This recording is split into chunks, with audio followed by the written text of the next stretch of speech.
사실 저는 주보를 인쇄소에 보내면서 12장을 본문으로 삼았습니다. 잔치할세라는 제목도 뽑았습니다. 그런데 연휴기간 중에 이 말씀을 깊이 묵상하면서 이 요한복음 11장 45절 이하의 말씀이 오늘 우리에게 더 절절한 교훈으로 다가오고 있다는 것을 확인할 수 있었습니다. 1절부터 44절까지는 예수님이 사람을 살리시는 데 심혈을 기울이고 계십니다. 말이라는 도구를 통해서 말입니다. 그런데 45절부터 오늘 읽은 53절 말씀까지는 사람들이 그 예수를 죽이는 일에 혈안이 되어 있습니다. 특별히 53절에 보시면 그날부터 사람들이 예수를 죽이려고 모의하니라고 말하고 있습니다. 예수 죽이기가 시작되는 것입니다. 그야말로 극과 극입니다. 한쪽은 사람을 살립니다. 한쪽은 사람을 죽이기 시작합니다. 그래서 오늘 설교 제목을 예수 죽이기로 잡았습니다. 지금까지 내용이 여러분 어떤 내용이었습니까? 예수님께서 나사로를 살려주셨습니다. 살리신 이유가 무엇일까요? 세 가지입니다. 첫째는 그 자매들이 예수님께 간청을 했기 때문입니다. 3절에 보시면 나사로가 중병이 들었을 때에 그 자매들이 급히 사람을 예수님께 보내어 간청을 합니다. 사랑하시는 자가 병들었다고요. 사랑하는 여러분, 어떤 문제가 있을 때에 그 문제를 주님께로 가져 나오시기 바랍니다. 주님은 그 문제가 어떤 문제이든지 해결하여 주시는 분이심을 믿습니다. 나의 나사로가 지금 어떤 문제입니까? 그 문제를 가지고 주님 앞에 나아가기만 하면 주님께서는 친히 나타나셔서 그 문제를 가장 적절한 방법으로 해결하여 주실 줄 믿습니다. 그 주님이 말씀하십니다. 너는 내게 부르짖으라 내가 응답하겠고 내가 알지 못하는 크고 비밀한 일을 내게 보이리라. 지금 어떤 문제를 안고 계십니까? 개인적으로 가정적으로 자녀들이 어떤 문제를 안고 계십니까? 하나님께서 이 문제 해결하여 주실 줄 믿습니다. 때문에 시편 기자는 이렇게 간증을 하는 것입니다. 내가 환난 중에 여호와께 부르짖었더니 나에게 응답하셨도다. 이 하나님이 나의 하나님이심을 믿습니다. 이 하나님께 부르짖을 때에 하나님께서 응답해 주실 줄 믿습니다. 이 자매들이 이렇게 예수님께 나와 간청했을 때에 주님께서 그 문제를 해결해 주신 것입니다. 두 번째 이유가 있습니다. 그것은 예수님께서 저들을 사랑하셨기 때문입니다. 5절에 보시면 예수께서 본래 마르다와 그 동생과 나사로를 사랑하시더니 라고 했습니다. 예수님이 이 가정을 사랑하셨고 이 자매를 사랑하셨고 나사로를 사랑하셨습니다. 그런데 예수님께서 특별히 이들을 사랑하신 이유가 무엇입니까? 이들이 주님을 사랑했기 때문입니다. 마르다는 주님께 정성 어린 선물을, 음식을 해 올렸습니다. 마리아는 향유를 부어서 예수님의 장사를 준비했습니다. 나사로는 이 자매들이 이렇게 예수님께 접대를 할 수 있도록, 사랑을 베풀 수 있도록 뒤에서 후견인의 역할을 톡톡히 감당했습니다. 때문에 주님께서 저들을 사랑하시고 저들의 문제를 해결해 주신 것입니다. 그 주님이 요한복음 14장 21절에서 말씀하십니다. 나를 사랑하는 자는 내 아버지께 사랑을 받을 것이요. 아멘. 나도 그를 사랑하여 그에게 나를 나타내리라. 우리가 주님을 사랑할 때에 나사로처럼 마르다처럼 마리아처럼 사랑할 때에 주님이 우리를 사랑하시고 우리의 문제를 해결하여 주실 줄 믿습니다. 더 중요한 이유가 마지막으로 있습니다. 그것은 믿음 때문이었습니다. 11장 15절에 보시면 이것은 너희로 믿게 하려 함이라고 말씀하십니다. 믿음 때문이었습니다. 무엇을 믿으라는 것이었습니까? 주님이 말씀하십니다. 나는 부활이요 생명이니 나를 믿는 자는 죽어도 살겠고 무릇 살아서 나를 믿는 자는 영원히 죽지 아니하리니 이것을 내가 믿느냐고 말씀하십니다. 무엇을 믿느냐고 물으십니까? 주님이 죄의 문제를 해결하시고 사망의 문제를 해결하시고 영원한 원수 죽음의 문제를 해결하신 분이심을 믿는 것입니다. 이 믿음을 우리가 소유할 때에 나 또한 죽으나 살게 되어지는 놀라운 기적을 맛보게 될 줄 믿습니다. 우리가 이것을 왜 믿어야 합니까? 인간의 출생은 죽음을 향한 제1보라는 말이 있습니다. 인간은 죽기 위해서 태어났습니다. 내가 하루하루 살아간다는 것은 곧 하루하루 죽어가고 있음을 뜻합니다. 내가 얼마나 살았습니까? 지금 80세쯤 되었습니까?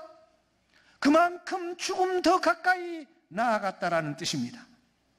죽음은 이같이 모든 인간이 피할 수 없는 인류 최대의 원수입니다. 죽음이라는 강은 모든 인간 앞에 놓여져 있습니다. 건너가야만 합니다. 어떻게 하면 이 원수를 이길 수 있습니까? 어떻게 하면 이 죽음의 강을 건널 수 있습니까? 예수밖에 없습니다. 예수님만이 부활이요 생명이시기 때문입니다. 이 예수님을 믿어야 합니다.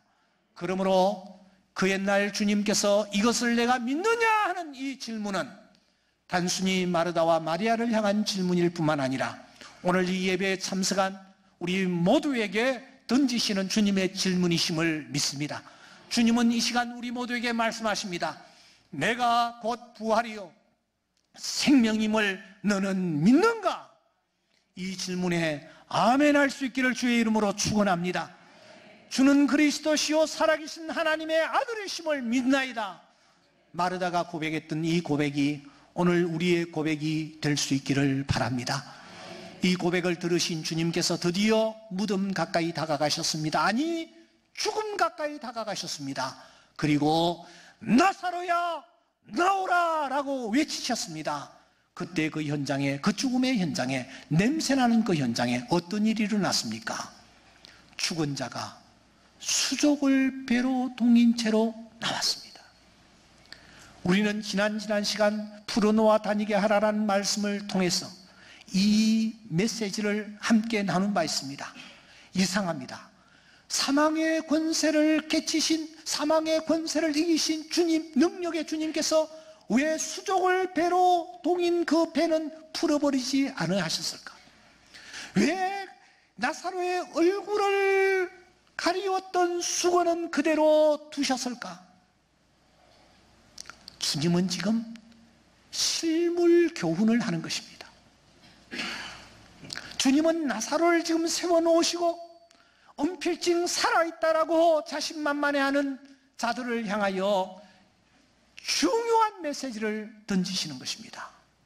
너희들도 저렇게 죽게 돼. 너희들도 저렇게 묶여지게 될 거야. 하지만 나를 믿으면 지금 저 나사로가 살아나는 것처럼 살아나게 될 거야. 주님께서 이 메시지를 저들에게 던지시는 것입니다. 그러므로 주님이 지금 나사로를 살리셨을 때에 45절 이 광경을 본 많은 유대인들이 예수를 믿는 것은 너무너무 자연스럽고 정상이었습니다. 왜 그렇습니까?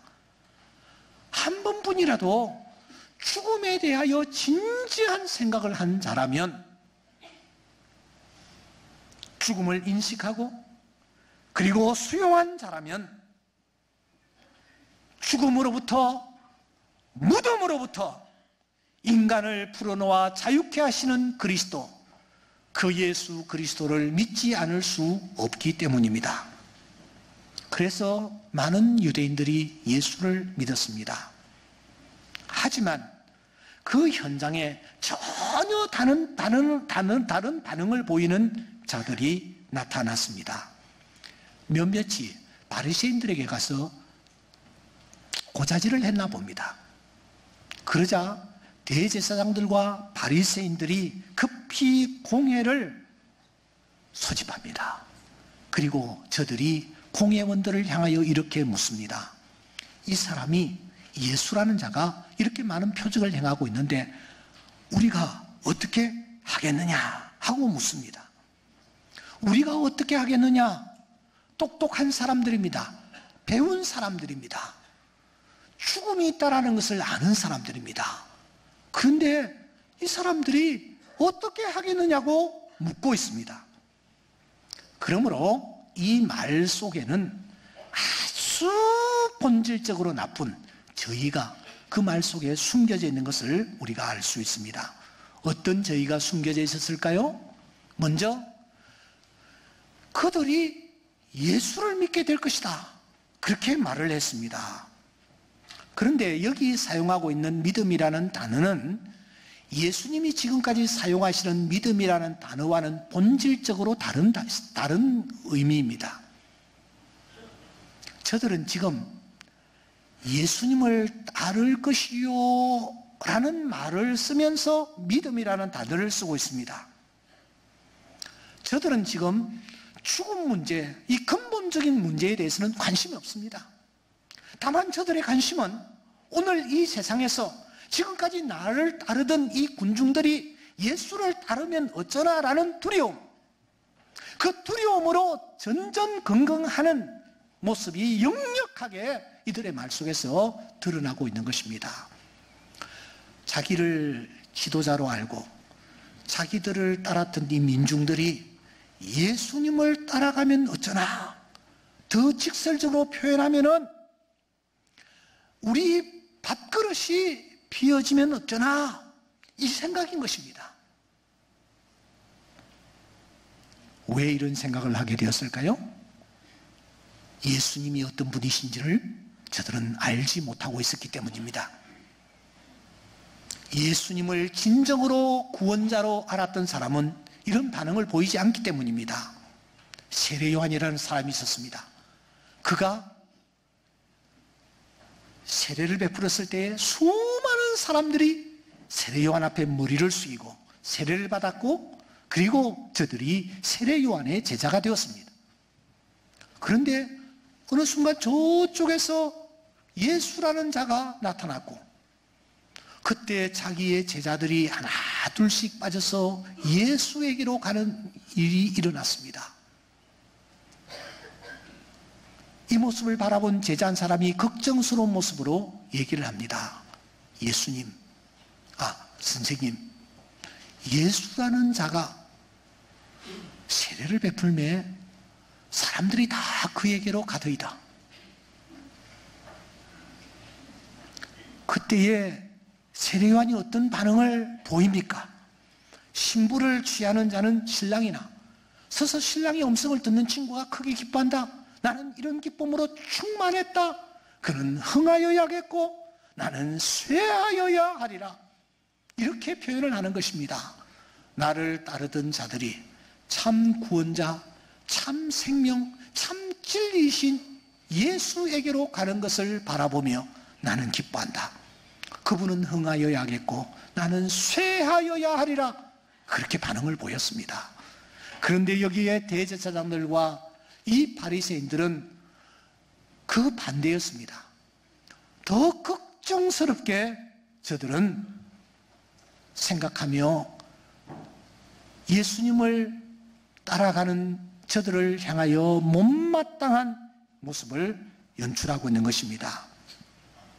한 걸음 더 나아가 저들은 어떻게까지 말을 하고 있습니까?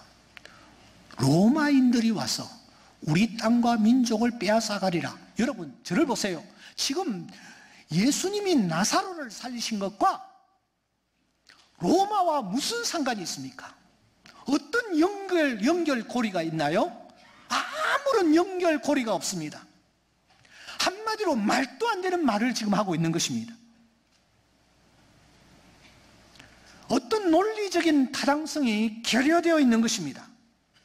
그럼에도 불구하고 자신들의 논정을 그럴듯하게 보이기 위해서 로마라는 나라, 권세, 이 대국을 지금 끌어들이고 있는 것입니다. 그런데 사랑하는 여러분, 우리 또한 내 주장과 내 생각을 관철시키기 위하여 가끔씩 이런 방법을 쓴다라는 사실을 아십니까? 내 주장, 내 생각을 합리화시키기 위해서 동일한 방법들을 쓰는 경우가 많습니다. 대표적인 것 3가지만 제가 제시를 하겠습니다. 제일 첫째는 동정심이나 연민의 정을 유발하여 자신의 주장과 행동을 정당화시키려는 오류를 우리가 범할 때가 많습니다. 말도 안 되는 것인데 동정심을 유발하는 것입니다. 그래서 자기의 행동을 합리화시키는 것입니다. 예를 든다면 이런 것입니다. 내가 어제 시험을 망쳐서 굉장히 기분 나빴는데 누가 나를 째려보잖아. 그래서 내가 달려들어서 죽여 패놓아서, 여러분, 이게 자기 행동을 합리화시킬 수 있는 내용이 됩니까? 동정심의 유발인 것입니다. 또 이런 방법이 있습니다. 대중적 여론이나 군중에 자기가 묻혀서 자기의 주장을 정당화하는 오류를 범하는 경우가 있습니다. 군중의 심리를 자극하는 것입니다. 거기에 같이 합류하여서 군중들이면 다 옳다고 진리라고 그렇게 생각하고 따르는 것입니다. 여러분, 수많은 사람들이 예수를 십자가에 못 박으라고 외쳤는데 그것이 과연 진리였습니까? 어떤 사람은 이 책은 베스트셀러이니까 가치가 있는 책이다, 그렇게 얘기를 합니다. 그것은 명백한 오류인 것입니다. 우리가 누구와 어떤 대화를 나누면서 자기의 주장을 관철시키려 할 때에 가장 빈번하게 많이 사용하는 것이 지금 대제사장과 바리새인들이 사용하는 방법이라고 합니다. 자신의 주장과 자신의 생각을 합리화시키기 위해서 권위를 내세우는 거예요. 나이라는 권위, 돈이라는 권위, 힘이라는 권위를 내세우는 것입니다. 지금 이 사람들이 듣기만 하면은 벌벌 떨고 그냥 고개를 푹 숙이는 로마인들을 여기에 언급을 하면서 끌어들이고 있는 것입니다. 그래서 공포감을 조성시켜서 판단력을 흐리게 만들고 자기의 주장이 옳다라는 것을 드러내는 것입니다. 이것을 권력과 위협에 기대는 오류라고 말하고 있습니다. 내가 너희 아버지와 같은 급이야, 뭐 이런 식으로. 너 내 말 듣지 않으면은 국물조차도 없어, 뭐 이런 식으로. 예? 대체로 이런 경우는 논리가 빈약합니다. 논리가 빈약한 경우에 권력과 힘을 동원하여서 공포망을 조성시키고 자기의 주장을 합리화시키려 하는 것입니다. 대제사장들과 지금 바리새인들이 지금 로마를 끌어들이고 있는 것은 말도 안 되는 주요 주장이지 않을 수가 없단 말입니다. 이런 저희와 이런 경우에 합당치 아니한 말들이 예수 죽이기의 시작점이었습니다. 이날부터는 그들이 예수를 죽이려고 모의하니라. 이날부터, 이 단어는 나사로를 살린 그날부터 그 말입니다. 즉시라는 뜻입니다. 누군가가 와서 고자질을 했을 때 신중히 생각하지도 않고 공회를 모으고서는 전혀 논리에 맞지 않는 말로 죄 없는 예수를 십자가 못 박아 죽이기에 나서는 것입니다. 저들은 지금 예수를 죽이는 일에 혈안이 되어 있습니다. 그들이 예수를 죽이는 데 사용한 도구는 무엇이었습니까? 금과 몽치였습니까? 아닙니다. 그것은 놀랍게도 말이었습니다. 억지가 담긴 말이 예수를 죽이는 데 도구로 사용되고 있습니다. 하지만 예수님은 일생 동안 어떻게 하셨습니까? 말을 사용하시되 사람을 살리는 데 말을 사용하십니다. 회당장 야이로의 딸을 향하여 말씀하십니다. 달리다구 마십니다. 소녀야 일어나라. 소녀가 일어났습니다. 중풍병자를 향하여 말씀하십니다. 일어나 내 상을 들고 집으로 가라. 중풍병자가 살아났습니다. 나병 환자를 향하여 말씀하십니다. 내가 원하노니 깨끗함을 받으라. 나병이 깨끗하게 나아졌습니다. 기먹고 어눌한 자를 향하여 말씀하십니다. 에바다 하시니 열리는 역사가 나타났습니다. 나인성 과부가 아들을 잃고 슬픔에 젖어 있을 때에 주님이 다가가셔서 말씀하십니다. 청년아, 내가 네게 말하노니 일어나라. 그때에 청년이 일어나는 역사가 나타났습니다.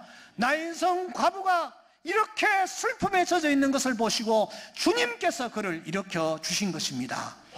그 주님이 드디어 요한복음을 마무리하시면서 11장 마지막 부분에서 나사로야 살아나라 했을 때에 나사로가 살아나는 역사가 나타난 것입니다. 이같이 우리 주님은 말을 사용하시되 그 말을 사람을 살리는 데 사용하셨습니다. 그가 말씀하실 때에 사람들이 살아나는 역사가 일어났단 말입니다. 사랑하는 성도 여러분, 말은 그만큼 중요합니다. 말은 사람을 살리기도 하고 죽이기도 합니다. 잠언 기자는 그래서 이렇게 말합니다. 죽고 사는 것이 혀의 힘에 달렸나니 혀를 쓰기 좋아하는 자는 혀의 열매를 먹으리라. 이와 같이 혀도 작은 지체로 돼 큰 것을 자랑하도다. 보라, 얼마나 작은 불이 얼마나 많은 나무를 태우는가. 야고보 선생은 이 자그마한 새치 혀가 사람들을 살리고 사람들을 죽이는 데 사용될 수 있다는 것입니다. 이번 긴 명절을 보내면서 명절 증후군을 느끼시는 분들, 그 감정은 크게 다르지 않은 것 같습니다. 다 말로 인한 것들이었습니다. 설령 본의가 아닐지라도 내가 툭 내뱉는 말 한마디가 그 사람에게 두고두고 생채기를 남긴다는 사실을 아십니까? 지난주일 우리는 교회 창립 72주년을 우리가 지켰습니다. 여러분, 저 충정로 언덕백에 있던 교회가 일산이라는 먼 곳으로, 이게 거리가 보통 거리입니까? 이 교회가 옮겨질 수가 있는 상황이 아니에요.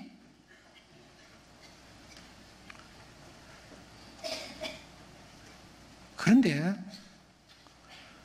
1998년 가을입니다. 주일은 제가 잘 모르겠는데 가을날 주일날 예배를 다 마치고 제가 바깥에서 이제 인사를 하는데 한 안수 집사님이 저에게 다가와서 손을 내미시면서 목사님의 설교를 우리만 들어서 너무너무 안타깝습니다. 좀 더 많은 분들이 들었으면 하는 생각을 목사님 설교 시간에 계속 제가 했습니다. 오늘 말씀 너무너무 감사합니다 하면서 이분이 공손하게 손을 내밀고 악수를 하고 가시더라고요. 그때에 제가 거의 번아웃 되는 그런 상태에 놓였는데 그분의 말씀 한마디가 저를 살리기 시작했어요. 다시 말하면 제 마음속에 비전, 꿈이 하나씩 하나씩 움틀거리기 시작했어요. 그 한마디가 교회를 충정로에서 일산까지 옮기는 원동력이 되었다는 사실을 아십니까? 말 한마디가 이런 역사를 일으키는 것입니다. 사랑하는 여러분, 명절을 보내면서 여러분들은 어떤 말들을 하셨습니까? 그리고 어떤 말을 들으셨습니까? 그래도 정성을 다해 찾아온 자녀들을 향해서 그렇게 자식들이 그리워 목 빠지게 기다리고 계시는 부모님을 향해서 오랜만에 만난 형제들을 향해서 어떤 말들을 건네셨습니까? 그 말들이 사람을 살리는 말이었습니까? 아니면 사람을 죽이는 말이었습니까? 평소에 우리가 신앙생활을 하면서 우리가 말이나 글로서 다른 사람을 향하여 비꼬고 비아냥대고 우리가 말도 안 되는 말을 가지고 다른 사람의 마음에 상처를 입히는 경우는 없는지 우리가 이 사건을 들여다보면서 다시 한번 진지하게 살펴볼 필요가 있습니다. 그래서 바울 사도는 골로새 교회에 편지하면서 이렇게 말합니다. 너희들 말을 할 때에 항상 은혜 가운데서 소금으로 맛을 냄과 같이 하라. 저는 아직까지 이 말씀의 깊은 맛을 잘 모르겠습니다. 소금으로 맛을 냄과 같이 하라. 무덤덤한 말, 형식적인 말, 생각 없는 말이 아닌 것 같아요. 맛을 내는 것 같이 그분이 한번 나에게 던진 그 말이 나를 살리는 그런 어떤 메시지, 그런 어떤 말, 이 말을 할 수 있되 은혜 가운데서 하라는 것입니다. 그래서 시편 기자는 항상 이렇게 기도를 하는 것입니다. 하나님이여 내 입에 파수꾼을 세워 주십시오. 내 입술의 문을 지켜 주십시오. 그렇게 기도하는 것입니다. 오늘 우리가 경우에 합당한 말을 쓰기를 힘써야 합니다. 왜냐하면 이 말은 아로새긴 은쟁반의 금사과와도 같기 때문입니다. 신앙생활을 하면서 나는 나사로를 살리는 말을 하는가, 예수 죽이는 말을 하고 있는가, 우리가 우리 자신들을 돌아보며 성령께서 우리의 입술에 찾아오셔서 우리의 입술을 다스려 주심으로 우리의 말을 통하여 사람들이 살아나는 그런 귀한 역사가 일어날 수 있기를 주의 이름으로 축원합니다.